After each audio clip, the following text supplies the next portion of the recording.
नमस्कार दोस्तों, मेरा नाम प्रेम प्रकाश पांडे है। आज अपने चैनल HFMQ इंडिया पर लेकर के आए हैं MSC, यानी कि ये हमारा जो कोर टूल है।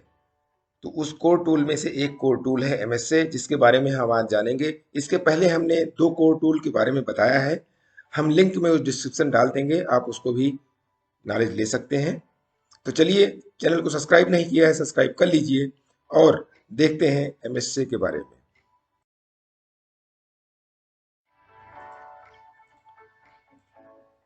थोड़ी ब्रीफ नॉलेज ले लेते हैं कि जो हमारा कोर टूल है वो कौन कौन से कोर टूल है। 5 कोर टूल है, जिसमें पहला हमारा कोर टूल है APQP, advance product quality planning.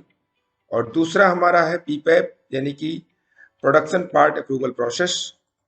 और तीसरा हमारा है MSC, मेजरमेंट सिस्टम एनालिसिस, जिसके बारे में आज हम देखने वाले हैं।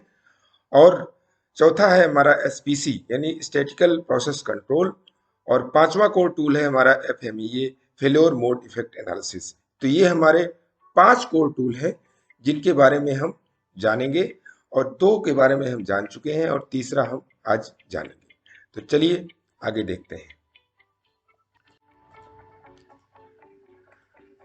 आज की इस वीडियो में हम जो देखने वाले हैं उसमें पार्ट 1 हमारा ये है MSC का वीडियो, जिसमें हम MSC में क्या है उसके बारे में जानेंगे और MSC की हिस्ट्री क्या है उसके बारे में जानेंगे। QMS में इसकी रिक्वायरमेंट क्या है और ये किस क्लास में इसको इंगित किया गया है। MSC हम क्यों करते हैं, इसे क्या जरूरत है करने की, और मेजरमेंट सिस्टम में जो एरर है या वेरिएशंस है वो कौन कौन सी होती हैं, वो हम आज जानेंगे इन वीडियो में।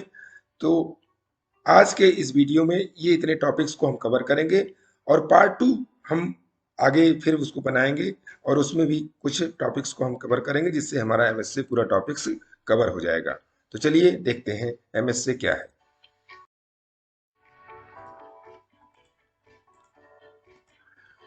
MSC का फुल नेम जो हम अगर जानते हैं तो उसको बोलते हैं कि मेजरमेंट सिस्टम एनालिसिस। ये है क्वालिटी मैनेजमेंट सिस्टम के 5 कोर टूल में से एक कोर टूल है, इसको हम MSC बोलते हैं। मैनेजमेंट सिस्टम एनालिसिस एक ऐसा स्टैंडर्ड है, जब हम इसे किसी एप्लीकेशन पर अप्लाई करते हैं तो यह इस बात को निर्धारित करता है कि उससे मिलने वाला रिजल्ट अच्छा होगा, एक्यूरेट होगा। और आगे देखते हैं हम MSC क्या है।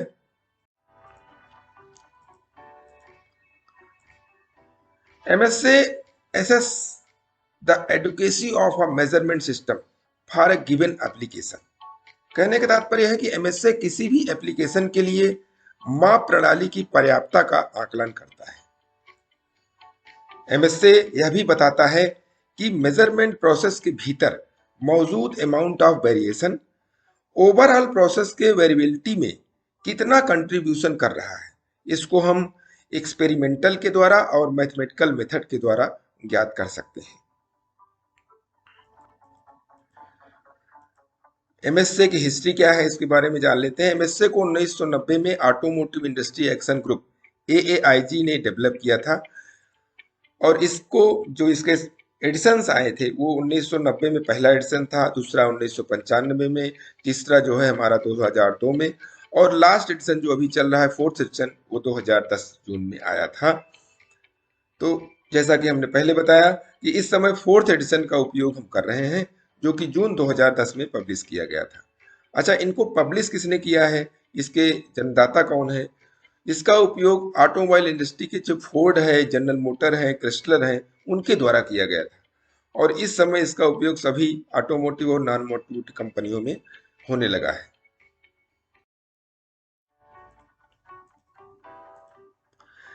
IATF में इसकी रिक्वायरमेंट क्या है? जो हमारा स्टैंडर्ड है IATF 16949 2016, उसमें इसकी रिक्वायरमेंट क्या है और ये कहाँ पर अंकित है उसके बारे में हम जानते हैं।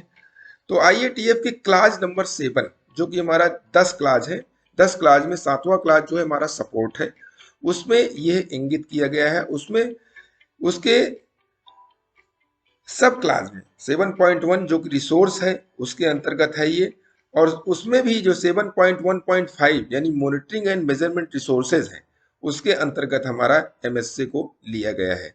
यानी कि जो हमारा 7.1.5.1.1 मेजरमेंट सिस्टम एनालिसिस, यह स्टैंडर्ड में यहाँ पर इंगित है।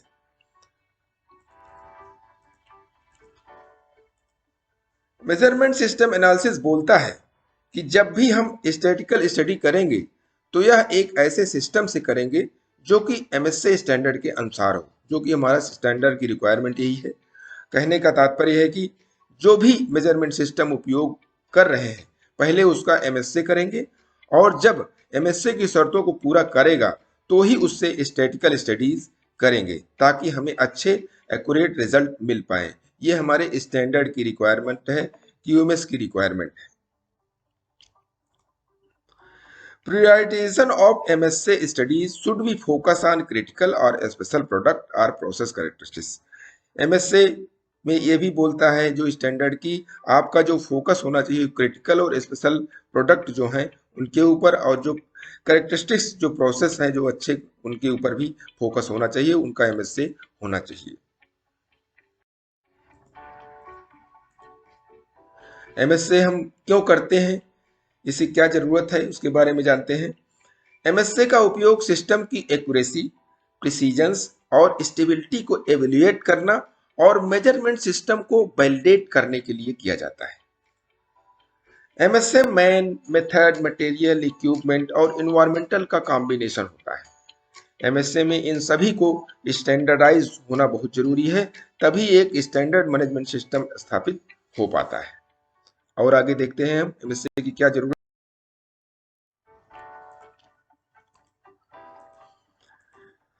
जब हम किसी प्रोसेस की स्टडी करते हैं तो उसमें दो तरीके के वेरिएशंस होते हैं। पहला जो वेरिएशंस आता है वो पार्ट टू पार्ट वेरिएशन होता है, और दूसरा वेरिएशन है वो मेजरमेंट सिस्टम वेरिएशन।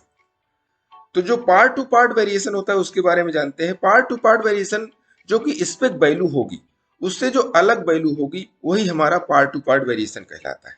यानी हमारी जो वैल्यू हमको आनी चाहिए, अगर दूसरी कोई वैल्यू आ रही है तो जो हमारा डिफरेंस आ गया, वेरिएशन हो गया, वही हमारा पार्ट टू पार्ट वेरिएशन हो गया।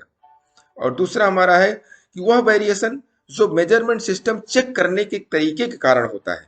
जैसे अगर कोई मैन पावर आपकी चेक कर रही है, एम्प्लॉय चेक कर रहा है, तो उसमें जो मेजरमेंट सिस्टम में वेरिएशन आएगा दोनों के अलग अलग चेक करने में, उसको हम मेजरमेंट चेक वेरिएशंस कहते हैं।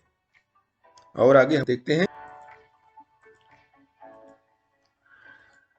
जब पार्ट टू पार्ट वेरिएशंस से मेजरमेंट सिस्टम वेरिएशन जो होता है वो ज्यादा हो जाता है तो हमें रिजल्ट एक्यूरेट नहीं मिलेंगे, और जो जानकारी हमें मिलेगी भी वो किसी काम की नहीं होगी। इसीलिए हम जिस भी मेजरमेंट सिस्टम को उपयोग में लेते हैं उसे एमएसए के स्टैंडर्ड के अनुसार या एमएसए से क्वालिफाई होना बहुत जरूरी है, इसलिए इसकी जरूरत होती है। एमएसए मेजरमेंट सिस्टम की जो एरर है वो कौन कौन सी है उसके बारे में जान लेते हैं। यह दो प्रकार की एरर को देखते हैं इसमें। पहले हमारी जो होती है वो एक्यूरेसी होती है, और दूसरी हमारी होती है प्रिसीजंस।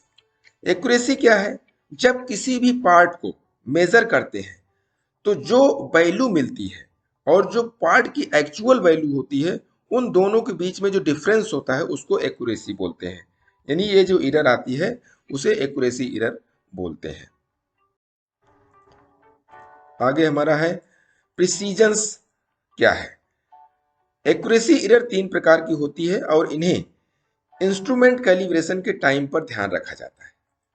जैसे इसमें हमारा बायस है, लीनियरिटी है और स्टेबिलिटी है। तो ये तीन एरर जो हमारे आते हैं, इनको तीनों एरर को हम इंस्ट्रूमेंट जब कैलिब्रेशन करवाते हैं तो उस टाइम को इसको ध्यान रखते हैं कि ये हमारा उसमें चेक किया गया हो। एक्यूरेसी जो होता है वो refer to the closeness of a measured value to a standard और नोन वैल्यू। जैसा कि मैंने पहले हिंदी में बताया है उसी को हमने इंग्लिश में बोला। जो हमारी मेजर्ड वैल्यू और ऑब्जर्व्ड वैल्यू होती है उसके बीच में जो डिफरेंस आते हैं वही हमारी एक्यूरेसी के डिफरेंस बोलते हैं। आगे है प्रिसीजंस। जब हम किसी एक ही पार्ट को एक ही इंस्ट्रूमेंट से अलग अलग बार मेजर करते हैं और उनके रिजल्ट में जो अंतर आता है उसे हम प्रिसीजन कहते हैं। तो आपको समझ में आ गया होगा कि एक्यूरेसी और प्रिसीजन क्या है। हम अगले वीडियो में इनमें दोनों में डिफरेंस क्या है वो भी हम डाल देंगे और थोड़ा इसके डिटेल में बारे में भी जानेंगे। प्रिसीजन एरर दो प्रकार की होती है, उन्हें मेजरिंग इंस्ट्रूमेंट की एमएसए स्टडी के द्वारा ही दूर किया जा सकता है। पहला जो है वो रिपीटेबिलिटी होती है और दूसरा जो होती है हमारी रिप्रोड्यूसिबिलिटी होती है। ये दो एरर होती हैं जो प्रिसीजंस के एरर होते हैं। प्रिसीजंस को इंग्लिश में क्या कहेंगे? Precisions refer to the closeness of two और more measurement to each other, यानी कि जो हमारी जो हम मेजर करते हैं उनमें दो या दो से अधिक जो हमारे मेजरमेंट वैल्यू मिलती है उनमें जो क्लोजनेस होती है वही हमारी प्रिसीजंस कहलाती है। हम जब इसको पिक्चर के द्वारा एग्जाम्पल के द्वारा नेक्स्ट वीडियो में समझेंगे तो आपको प्रिसीजंस और एक्यूरेसी और भी अच्छी तरीके से समझ में आ जाएगी।